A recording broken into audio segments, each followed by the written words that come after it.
Ifanomentanana amin'ny ministeran'ny Fitsarana ny birao mahaleotena misahana ny golgoly amingorana ireo tambazotra Fangalaran-tany ireo. Toromarika nomeko fa tena mila petratsika ary mila ravatsika ireo réseau tambazotra rehetra ao anatin'izany Fangalaran-tany ny vahoaka madinika izany. Teneniko tamin'ny taliany bianco hoe andao andriamatoa tale miaraka amin'ny Fitsarana ho ravaitsika izany tambazotra zany. Izay olona rehetra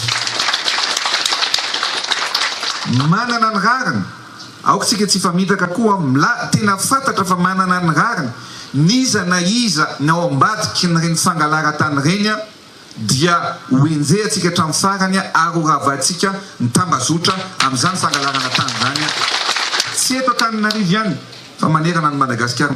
Fantatra daholo izy ireo, fantatra daholo ny aviaizany avian'ireo tany ireo, ary fantatra hoe olona ray fianakaviana ray maka ny tanin'ny olona 10-20 manerana ny Madagasikara. Ary zao ny olana amin'ny resaka ady-tany, rehefa maka tany izy ireo dia rehefa mitory eny amin'ny tribunaly, rehefa mahazo rariny izy dia mampalahelo ary matetika betsaka ny tapaka lalan-drasy maty amin'le resy teo anivon'ny Fangalaran-tany.